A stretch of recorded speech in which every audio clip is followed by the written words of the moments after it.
Hello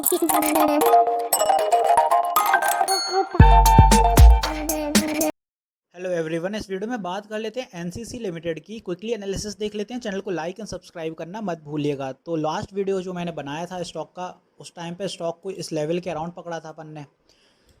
तो यहाँ से जब स्टॉक इस लेवल के पास आया था तो मैंने कहा था ऑलरेडी हर्डल रहेगा। ये तभी का पुराना चार्ट है, ये रेक्टेंगल भी तभी का बना हुआ है। इसके ऊपर निकलेगा तो सही निकल जाना चाहिए, और एज सच वैसे ही हुआ था। अच्छा रिटर्न्स निकाल दिए स्टॉक ने।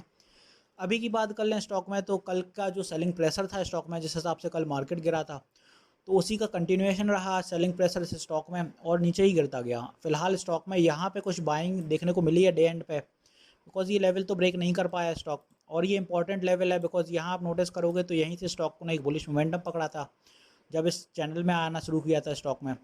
और 1 आवर TF का ये चार्ट है तो थोड़ा बेहतर क्लियर होगा इधर आपको। और यहाँ भी सिमिलर आपको लेवल देखने को मिल रहा है, जो यहाँ पे था वही यहाँ पे है। तो अगर ये लेवल फर्दर ब्रेक होता है तब फिर आपका स्टॉक आपको कुछ इस लेवल के आसपास देखने को मिलेगा। ये फिर वो लेवल रहेगा। अगर नहीं होता है तो फिर यहाँ से आप एक्सपेक्ट कर सकते हैं फिर से रिवर्सल्स। और रिवर्सल्स आने के लिए आपको ये एक ट्रेंड लाइन और मान के चलनी पड़ेगी। बिकॉज इसलिए बता रहा हूँ क्योंकि ये ट्रेंड लाइन के साथ ही अगर लोअर लोज लगना शुरू हो रहे हैं स्टॉक में कहीं ना कहीं, तो फिर इस ट्रेंड लाइन के साथ ही आएगा वो। बिकॉज यहाँ से फिर अब जो नेक्स्ट स्टॉक यहाँ तक की एक रैली दिखाएगा, यहाँ हर्डल फेस होगा, तो इसके ऊपर स्टॉक को क्लोजिंग देनी होगी अपनी। जब क्लोजिंग देगा तब वो ऊपर निकल पाएगा। अदरवाइज स्टॉक फिर यहाँ से एक और नीचे के लिए दिशा दिखाएगा, और फिर ऐसे आते हुए फिर एक और नीचे। तो कुछ ऐसे चल सकता है आपका स्टॉक। और अगर नहीं चलता है ऐसे, तो फिर इसके ऊपर अगर क्लोजिंग दे जाता है तो इट्स वेल एंड गुड। फिर स्टॉक को यहाँ तक की एक दिन की रैली ये रहेगी स्टॉक की, और फर्दर इसके बाद यहाँ फिर से एक स्टॉक रैली दिखाएगा और ये लेवल ब्रेक करने की कोशिश करेगा 176 का जो इसका हाई है।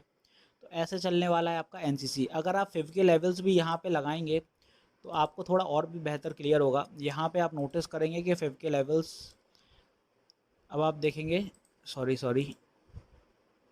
ये 5 के आपके लेवल्स रहेंगे। और यहाँ पे अब आपको और भी क्लियर होगा, बिकॉज यहाँ से अगर रिवर्सल्स देगा ना, तो 0.5 का जो लेवल आ रहा है 5 का, ये वाला 0.5 का जो लेवल आ रहा है 5 का, वो एग्जैक्ट यहीं पर आ रहा है। और यहीं से ट्रेंड लाइन भी आ रही है ऊपर से। तो आपको ये देखना है यहीं पे रेजिस्टेंस भी है। ये वाली रेजिस्टेंस हो गई, ये वाली ट्रेंड लाइन हो गई, यहीं 5 का लेवल है। तो ये एक आप देखोगे तो रिवर्सल बन सकता है यहाँ पे। इसीलिए बोल रहा हूँ बिकॉज मल्टीपल कन्फर्मेशन बन रहे हैं स्टॉक के कि यहाँ से एक बाउंस देगा तो यहाँ पे बन सकता है। अगर ये ब्रेक कर जाएगा ना, तो ये रेजिस्टेंस भी टूटेगी, तो सपोर्ट बन जाएगा, ट्रेंड लाइन का भी सपोर्ट मिल जाएगा फिर, और 5 के लेवल का भी सपोर्ट मिलेगा। तो यहाँ से फिर ऊपर की दिशा होएगी ना, तो फिर आप देखोगे 0.5 के बाद जब स्टॉक ऊपर जाएगा तो ये जितने सारे ये लोग हैंगे इधर पे, ये सारे एग्जिट कर जाएंगे मार्केट से जो होल्ड करें बैठे थे। क्योंकि फिर स्टॉक ने अपनी गतिविधि बदल दी है, वो 0.5 के ऊपर जाने की कोशिश कर रहा है। तो ये सारे एग्जिट हो जाएंगे और नए बायर्स एंटर होंगे, फिर यहाँ से जो स्टॉक को ऊपर खींच के लेके जाएंगे। तो ऐसे चलने वाला है आपका एनसीसी लिमिटेड। नीचे के लेवल्स मैंने बता ही दिया आपको कि ये आपके 2 लेवल हैं, और ऊपर आपको 5 के लेवल में मैंने बता ही दिया है, 0.5 के पे आप नज़र रख सकते हैं। उसके ऊपर फिर आपको ये आपके कुछ 5 के लेवल्स के साथ ही बढ़ना होगा।